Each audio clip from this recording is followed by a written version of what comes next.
And now we get to slip right into the Sunday talk today. Hello, everyone. Hello. Good to see you all.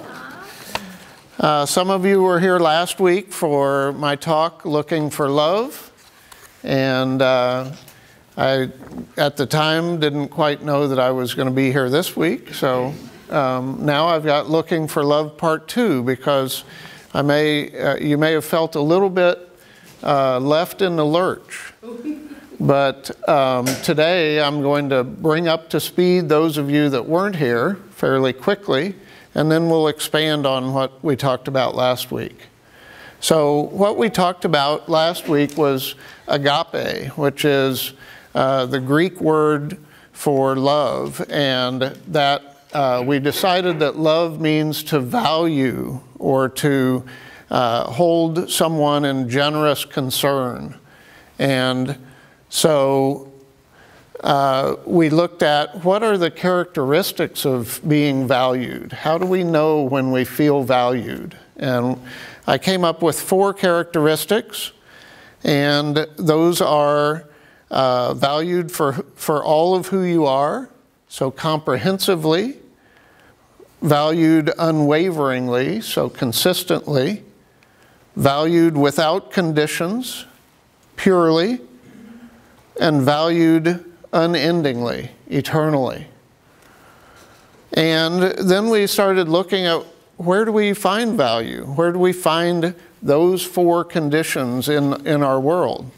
And I invited you to think about all of your experiences and whether you found all 4 of those conditions in any kind of relationship you have in the physical world. So we looked at given family. And, you know, we've all got stories about our families and the experiences we've had, and that in some ways, one of those 4 values probably isn't apparent all the time in our given family. So then we looked at chosen family. Friends, spouses, in-laws, pets. I think I was speaking, but I think we collectively decided that pets do a good job of most of those except the eternal part, because they've got a shorter lifespan than we do. But other than that, they do a pretty good job. So then we turned inside and looked at, well, do we find agape when we look in the mirror? And most of us, I think, agreed that we're not very consistent with that. It's a tough place to find that love. And I left you with a question: are you safe walking the hallways of your mind? And that's a place to start with. How do we move out of where we are and find the love that we're looking for? So then we turn to, can we find love through source or principle? And we answered those 4 questions. Comprehensive? Yeah. Consistent? Absolutely. Pure? Yes. Eternal? Yes. Whoops, there we go. So here's where we jump off from last week and talk about new things. So when we look for love in the wrong places, we're looking in places in this box. We look to ourselves, we look to chosen family, given family, all around. When we look that way, then we're forgetting that we're surrounded by source. Source is all around us. And so if we can't find agape in our earthly relationships, then let's narrow it down and let's just look at how do I find that agape, that unconditional love that I look for, as we all do. So we'll narrow it down to just each of us for a few moments here. So the first step is you recognize that, or believe that Source is everywhere at all times. That's the first step in finding the love that we want and deserve. And in the New Testament, we have the New Testament passage where the apostle talks about Source being in Him, for in Him we live, move, and have our being. Everywhere, all the time. And so what we end up having is, when we start down this path of believing that God is everywhere at all times, we have Source all around us, right? So this is what we had last week. I want to add one more element here because we missed it last week, or at least I did. And that is, Source is everywhere. Source is ubiquitous. It's one of my favorite words. I taught it to my daughter when she was 3, and she was telling people, bugs are ubiquitous in Florida. And they were just laughing their heads off. They were like, how does she know that word? So, is Source ubiquitous? Absolutely. Source is everywhere. So, what we end up doing, though, is we think it's everywhere outside of us, right? This isn't yellow. And we often create a pretty serious boundary around our identity and Source. And that's how we start step 2, which is to invite Source into your heart. If Source is out there, then we've got to do something to get out there or to reach Source. If Source is everywhere, then Source is all through us too. But we don't realize that, or we don't live into that. So the first step is to invite Source in. As humans, we've developed this amazing capacity to lock out Source. We can keep Source out of our energetic field to our detriment, but we can do it. You know, we can set that boundary. Or we can say yes to Source. And how do we do that? See if I'm flipping the right way here. Well, Unity teaches us that there's several ways to do it, but they're all similar. One is through prayer.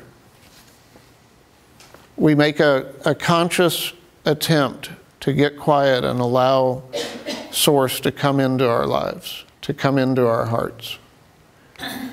Meditation is another aspect or another method of bringing Source into our energetic field. And sacred scripture, studying sacred scripture, something that inspires us, that reminds us of who we are, that we're the offspring of God. The thing that's consistent about all 3 of those methods is you aren't looking out to other people for this. It's all about solitude. It's all about finding space where you can quiet your mind down so that you can hear your heart.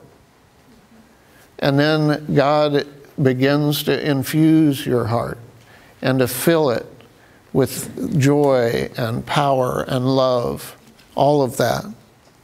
So what happens after that is you get full of Source, right? So it's not a boundary there, it's now the equivalent. And then what happens after that is your boundary starts to dissolve a little bit. You're not separate and apart as much. You're part of everything. You're part of Source. We're living in that space. So then, the next step, step number 3, begin to see Source in everything all the time. That's my kind of interpretation of Christ consciousness, is seeing Source in everything all the time.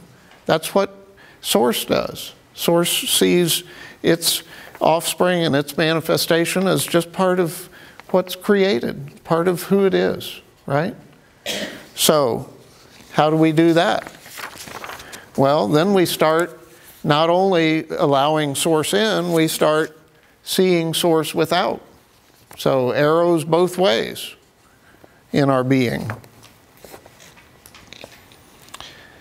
So then step 4 is to live this Christ consciousness in all of life.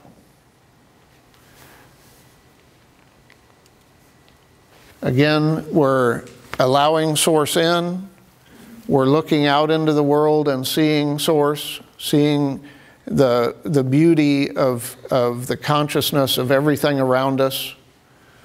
And then we can start treating our given family with the love that we are. Some of them may be easier than others. I know my siblings probably think I'm one of the harder ones in the family. We start seeing our chosen family through the eyes of love. And again, we may have to retreat to that solitude on a regular basis to fill ourselves up so that we can move out into the world and become that love that God created us to be. And then we start seeing strangers as part of God's love, as part of Source. All of creation, see all of the beauty around us, from the things that we think are safe and beautiful like a butterfly, to the things that we're afraid of in the creation. Snakes or whatever, kind of fear has been instilled in you about the natural world. And then enemies and the unknown. All of those become permeated through our work and through our eyes into the world as part of the love that manifested the world. So, sometimes our enemies have what used to be our consciousness, which is we're separate and apart from all that is, right? So that's why the one thing that we know Jesus said in the New Testament, absolutely, without a question, that's of all the things he said, there's one thing that Jesus said that all of the scholars agree was probably came out of his mouth. Love your enemies.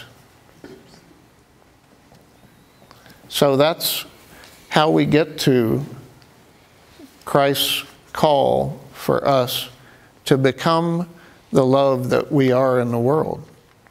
That's how we look for love, find love, and become love. Thank you.